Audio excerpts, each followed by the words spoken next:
88 years ago, Disney released Snow White and the Seven Dwarfs, their first feature-length animated film, which not only completely changed the possibilities for the studio, but changed movie history by showing what animation could do. After years of honing their skills with shorts and silly symphonies, Disney defied all odds and, in doing so, created a masterpiece that still feels magical all these years later. Yet even though Snow White and the Seven Dwarfs is an undeniable classic, a triumph of cinema, and the template for so many other films that came after it, it's still not without its flaws.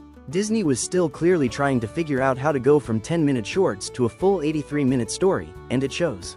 Snow White and the Seven Dwarfs is essentially 10 minutes of plot in the beginning and end, with an hour of musical numbers about cleaning in between, not to mention the fact that Snow White doesn't have much depth to her Cinderella, released just 13 years later, knows how to make its title princess character feel like an actual person, and we know almost as little about the unnamed prince and queen.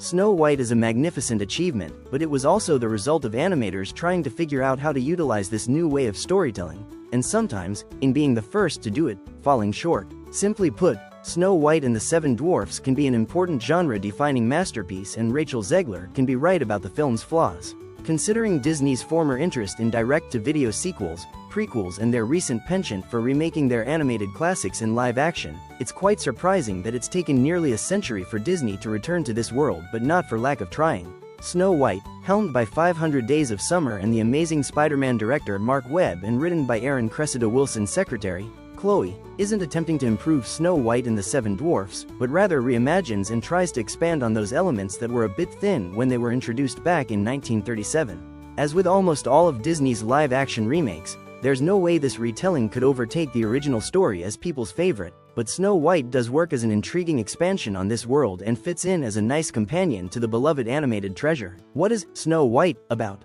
Most of what Disney's latest live-action remake expands upon involves Snow White Zegler and the kingdom in which she was born. Snow White was the only child of a king and queen who ruled over a kingdom with love, kindness, and compassion for each other.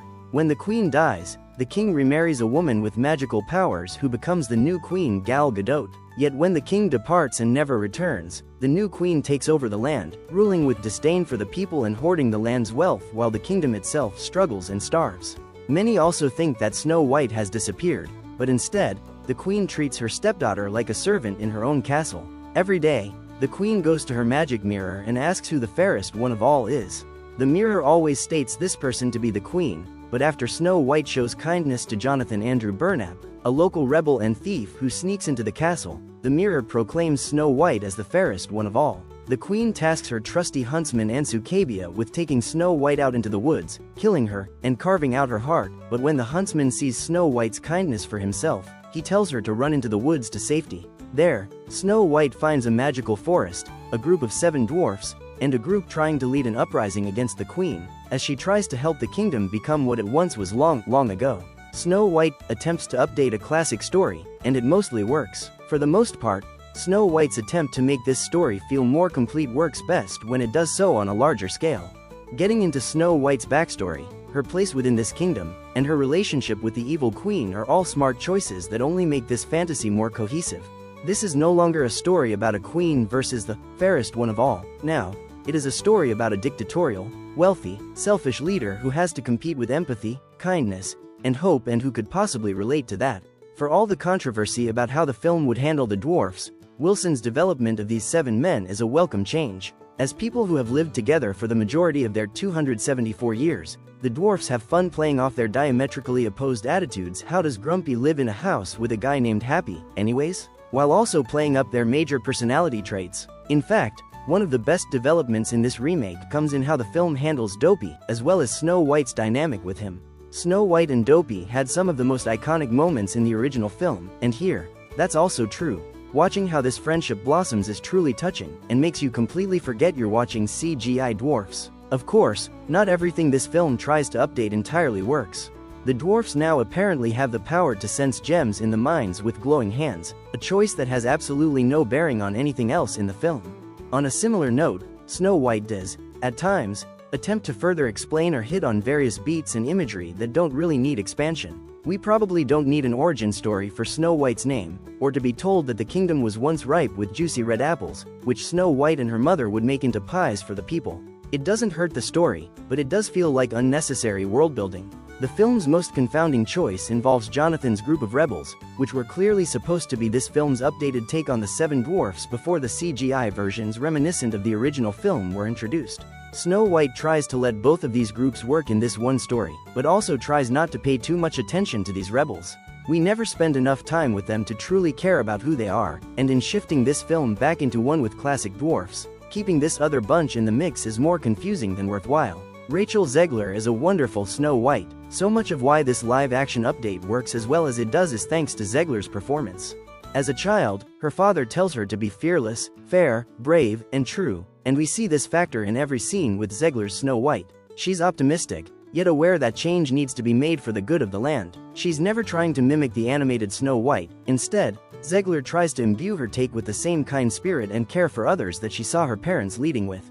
This is, without a doubt, one of the better performances from a live-action Disney princess so far, and Zegler beautifully captures this character's heart while still giving her more agency and depth than she had before. Unfortunately, Gadot's evil queen gets the short end of the stick in this version.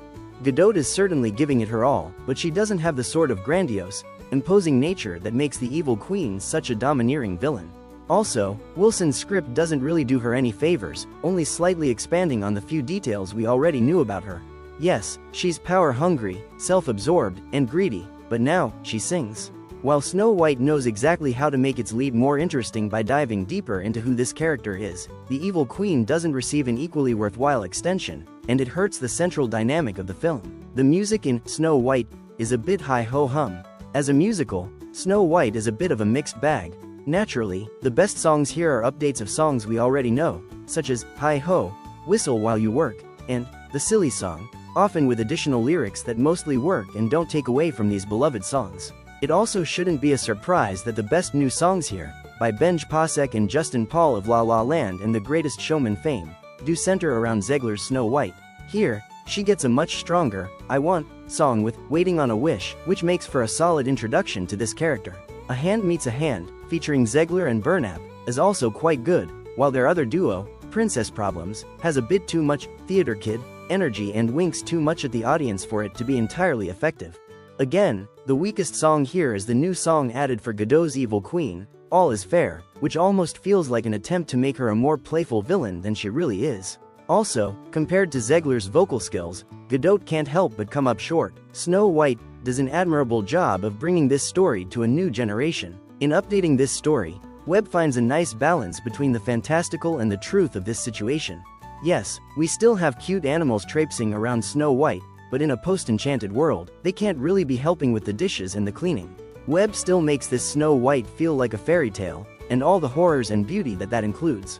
Snow White running into the magical forest has all the haunting imagery that we'd expect, while the princess meets her Prince Charming story has a little bit more meat on its bones.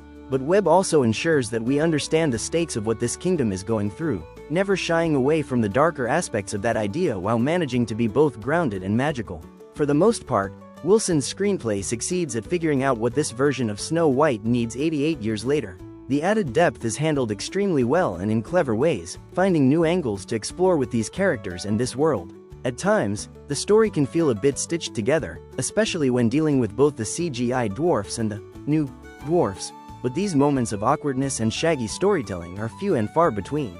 Considering the pressure this movie has going against it in remaking one of Disney's first true masterpieces and their first ever animated feature, it's surprising how well Snow White pulls off this update. It's not nearly perfect, and it can get sloppy at times in trying to bring this story up to date, but its earnestness and heart mostly make up for these flaws. Snow White deserved an update of sorts, and this is an admirable new take that certainly is one of the better live-action remakes from Disney. It might not be the fairest Snow White of all, but it's an admirable effort nonetheless. Snow White comes to theaters on March 21st. Give Snow White a 6/10.